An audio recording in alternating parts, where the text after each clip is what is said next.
할렐루야, 찾아가는 설교 오해선 목사입니다. 오늘 우리를 찾아오신 하나님의 말씀은 시편 37편 4절 말씀입니다. 또 여호와를 기뻐하라. 그가 내 마음의 소원을 내게 이루어 주시리로다. 아멘. 하나님의 말씀이었습니다. 이 시간 주님께서 친히 말씀으로 우리를 찾아오시기를 소원합니다. 그래서 우리의 심령 깊은 곳을 터치하시고 우리의 마음과 생각을 새롭게 변화시켜 주시기를 기대합니다. 말씀만이 우리의 삶과 인격을 변화시키는 능력이 됩니다. 자, 인간은 누구나 마음의 소원을 가지고 살아갑니다. 혹시 여러분 중에 아무런 마음의 소원도 없는 분 계실까요? 만약 마음에 아무런 소원도 없이 살아간다면 그것은 살아는 있지만 죽은 송장과도 같은, 다시 말하면 살아있는 산송장이나 마찬가지입니다. 삶에 아무런 이유도 목표도 없는 인생, 이보다 더 불쌍한 인생 있을까요? 없습니다. 그러나 예수님 믿는 우리들 어떻습니까? 어떤 식의 것이든 내 마음에 소원이 있게 그걸 기도로 내가 하나님께 올려드립니다.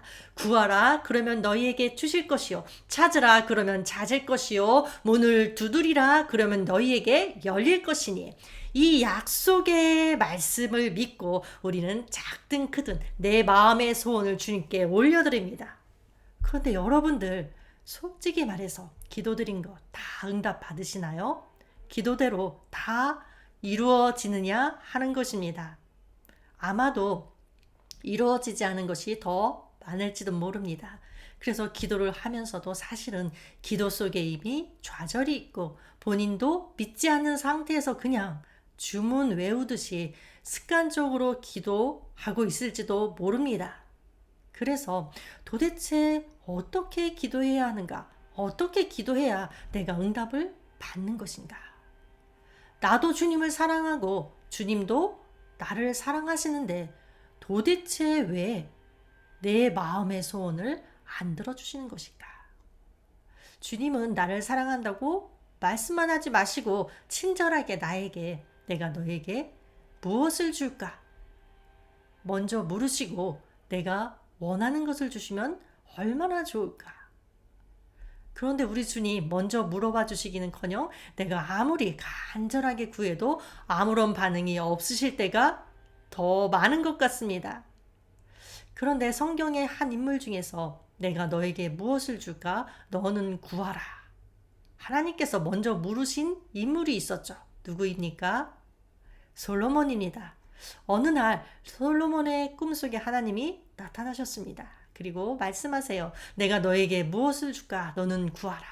그래서 솔로몬은 자기가 원하는 것을 구했고 그 결과 자기가 구한 것은 물론이고 구하지 않은 것까지도 넘치게 받는 은혜를 받았습니다. 자, 그럼 여기에서 우리 한번 생각해 볼까요? 만약 하나님께서 나에게 나타나셔서 내가 너에게 무엇을 줄까? 너는 구하라.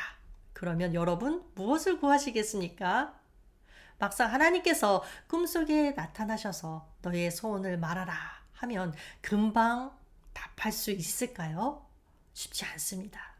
이것저것 여러 가지로 소원을 말하기는 쉽지만 하나로 내가 꼭 집어서 말한다는 것, 그것은 그만큼 내가 하나님을 향한 강렬한 소원이 있어야 가능하기 때문에 그렇습니다. 그러니까 마음에 이런저런 소원은 많지만 진짜 나에게 필요한 것이 무엇인지 사실은 잘 모르기 때문에 딱 하나로 답하기는 쉽지 않다는 것입니다.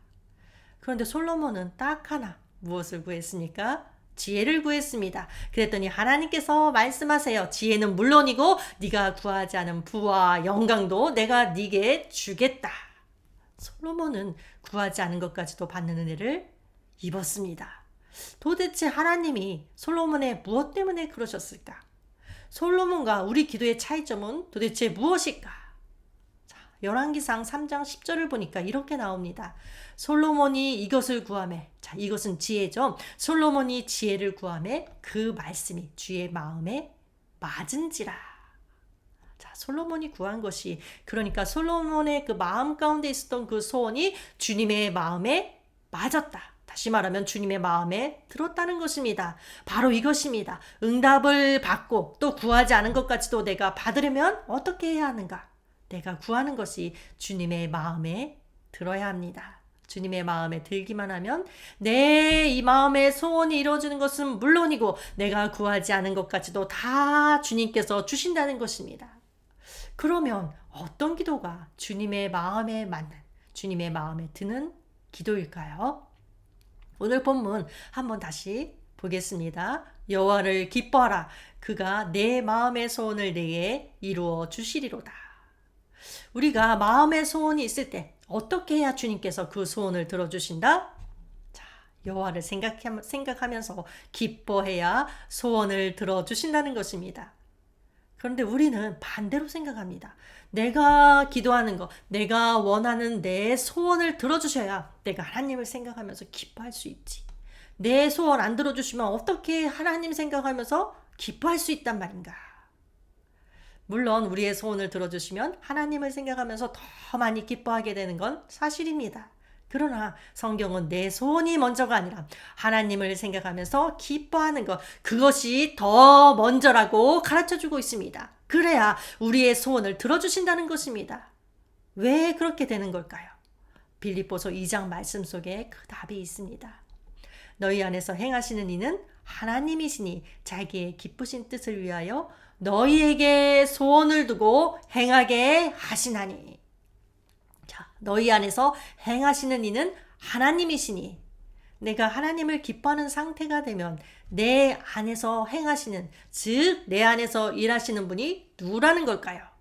내가 아니라 하나님이라는 것입니다. 그런데 내가 하나님을 기뻐하지도 즐거워하지도 않는다. 그러면 내 안에 하나님이 계실지라도 하나님께서는 내 안에서 일하지 않으십니다. 그럼 누가 내 안에서 일할까요? 내 생각, 내 욕심이 일하게 됩니다.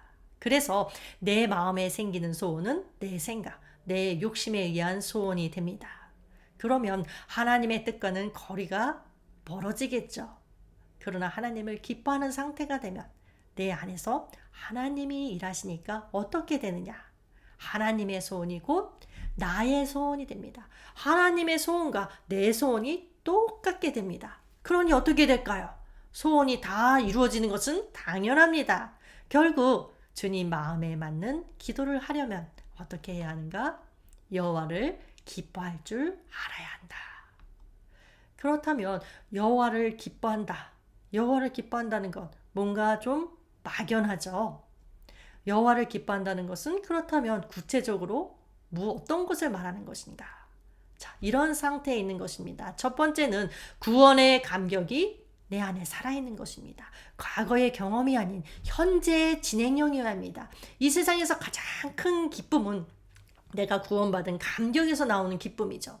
이 이상의 기쁨은 없습니다. 그래서 구원의 감격이 있을 때 기도해보면 나 자신도 놀랄 만큼 기도 안에 감사와 찬양이 넘쳐나게 됩니다. 내 모든 감각 기관이 다 살아나면서 내가 평소에 생각 속에서 약간은 무덤덤하고 이렇게 건조하게 자리 잡고 있던 감사의 제목들이 나 스스로도 막 놀랄 만큼 실감 있게 내 피부에 와닿습니다. 그리고 그 감사로 인해서 그 기쁨이 내 마음속 깊은 곳에서부터 용솟음쳐 올라오는 것을 경험하게 됩니다. 이것이야말로 정말 은혜 중에 은혜이고 또 능력 중에 능력입니다. 그래서 이것을 알았던 다윗은 범죄하고 나서 하나님 앞에 기도하는데 무엇을 구하나요? 자, 다윗은 범죄하고 나서 구원의 즐거움을 회복시켜 달라고 기도합니다.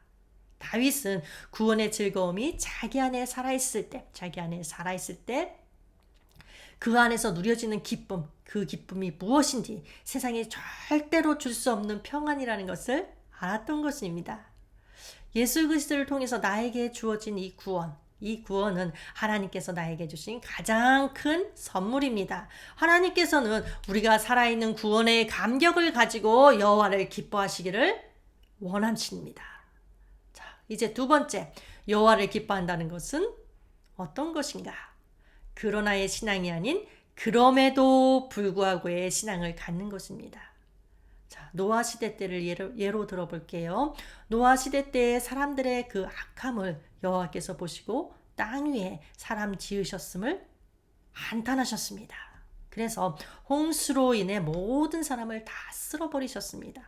그러나 노아는 여호와께 은혜를 입었더라. 모든 사람이 다 멸망했지만 그러나 노아 가족만이 그러나의 은혜를 입고 살아났습니다. 우리 모두 이러한 그러나의 은혜만을 기대하고 있지는 않습니까? 물론 하나님의 위대하고 놀라운 기적적인 일들을 기대해야 하지만 우리의 현실이 꼭 그렇지만은 않습니다. 때때로 그러나의 은혜를 주시지만 결국적으로 우리가 가야 할 신앙의 모습은 그럼에도 불구하고의 신앙이라는 것을 여러분들 꼭 기억해야 합니다. 하박국의 고백은 이 신앙을 잘 표현해 주죠. 하박국 3장 17절에 나오는 말씀. 비록 무화과 나무가 무성하지 못하며 포도나무에 열매가 없으며 감람나무에 소출이 없으며 밭에 식물이 없으며 우리의 양이 없으며 외양간에 소가 없을지라도 나는 여호와로 말미암아 즐거워하며 나의 구원의 하나님으로 말미암아 기뻐하리로다. 내가 비록 아무것도 없을지라도 그럼에도 불구하고 나는 구원의 하나님으로 인하여 기뻐하겠다라는 고백입니다. 노아처럼 그러나의 은혜가 주어질 때 여호와를 기뻐하지 않을 사람 있을까요? 누구나가 감사하고 그때에는 찬양할 것입니다. 그러나 하박국처럼 비록 아무것도 없을지라도 또 다니엘의 세 친구들이 말했던 것처럼 그리 아니하실지라도 욥이 말한 것처럼 나를 죽이실지라도 그럼에도 불구하고 여호와를 기뻐하는 것, 이것이 진짜 신앙인의 모습입니다. 자, 그러나의 신앙이 아닌 그럼에도의 신앙을 갖는다는 것은 다시 말하면 어떤 것이냐? 기적으로 살지 말고 십자가로 살아라 라는 뜻입니다. 기적으로 산다. 무엇입니까? 내 환경이 바뀌면 나는 행복해질 거야 라는 생각으로 사는 것입니다. 그러나 단순히 환경이 바뀐다고 해서 행복해지는 일 절대 없습니다. 어차피 환경은 완벽할 수도 없고 우리는 세상의 제약 가운데 살고 있기 때문에 항상 문제가 있기 마련입니다. 그럴 때마다 기적을 여러분들 원하시겠습니까? 아닙니다. 기적은 날이면 날마다 일어나는 일이 아니기 때문에 기적인 것이고 우리는 우리에게 주어진 날들을 기적을 기대하며 살 것이 아니라 십자가로 살아야 합니다. 자, 그럼 여러분들 십자가로 산다는 것은 무슨 뜻일까요? 기본적으로 나에게 주어진 환경이 하나님께서 주신 것임을 인정하라는 뜻입니다. 많은 문제와 어려움이 있다 할지라도 그것을 피해가는 것이 아니라 부딪히라는 것입니다. 어려운 삶의 현장들을 뛰쳐나가는 것이 아니라 일단 그곳에 머물라는 것입니다. 고통스러우면 아파하는 시간들을 가지라는 것입니다. 울라는 것입니다. 그래야만이 새로운 생명의 새싹이 돋아나는 법입니다. 여러분들 고통이 없다? 생명력이 없습니다. 물론 고통 후의 생명력은 그 고통을 잘 이겨냈을 때에만 해당되기는 합니다.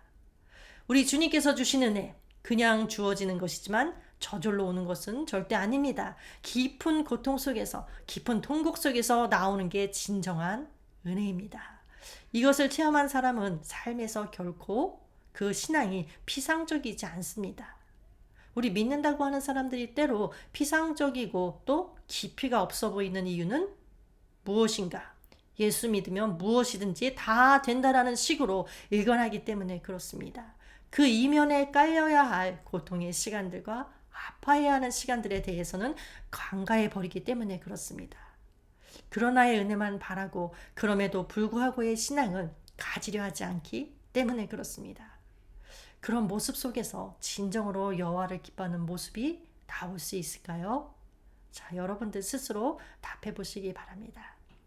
세 번째, 여호와를 기뻐한다는 것은 날마다 주님과 교제하는 것을 말합니다. 우리가 신앙생활의 한 목표로 삼아야 할 것이 있다면 여호와를 정말로 기뻐하게 되는 것입니다.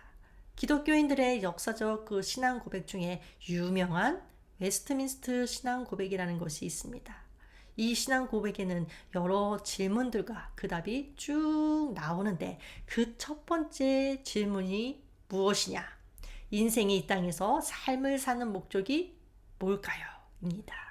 이에 대한 답은 이렇게 기록되어 있습니다. 하나님을 영화롭게 하고 하나님을 즐거워하는 것입니다. 자, 여러분들 하나님을 영화롭게 한다. 그리고 하나님을 즐거워한다. 이 두 가지가 나오는데 우리 신앙생활 가운데서 하나님을 내가 영화롭게 해야 한다는 것은 많이 강조가 됩니다. 그러나 하나님을 즐거워하는 것, 이것은 강조가 잘 되지 않고 있을지도 모르겠습니다. 그러나 우리가 인생을 살아가는 목적 중에 하나가 바로 하나님을 즐거워하는 것, 이것이라는 것을 여러분들 잊지 마시기 바랍니다. 자, 성도님들 어떠신가요? 하나님을 생각하면 기쁘신가요?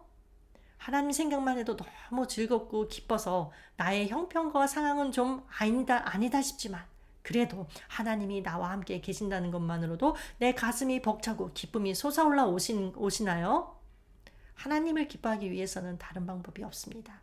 하나님과 교제를 많이 해야 합니다. 하나님과 교제를 많이 하면 할수록 더 깊은 사랑에 빠집니다. 하나님과 시간을 보내지 못하는 사람이 어떻게 하나님 그분을 기뻐할 수 있겠습니까? 깊이 하나님을 묵상하며 기도하며 그 말씀을 즐거워하면서 하나님의 음성을 듣고 하나님의 그 사랑을 느껴보시기 바랍니다. 이런 자들에게 응답은 약속되어 있습니다. 여호와를 기뻐하라. 그가 내 마음의 소원을 내게 이루어 주시리로다. 자, 이 말씀을 기억하면서 함께 기도하겠습니다. 하나님께서는 우리가 여호와를 기뻐하면 우리 마음의 소원을 이루어 주신다고 약속하셨습니다. 그러나 우리는 어리석어서 반대로 생각합니다. 하나님께서 먼저 우리의 소원을 이루어 주셔야만 내가 하나님을 기뻐하고 즐거워할 수 있다고 생각합니다. 그러나 하나님을 기뻐하는 것이 먼저라는 것을 마음속 깊이 새기고 신앙생활의 순서와 목표가 바뀌지 않도록 주님 붙잡아 주시옵소서. 예수님의 이름으로 기도합니다. 아멘.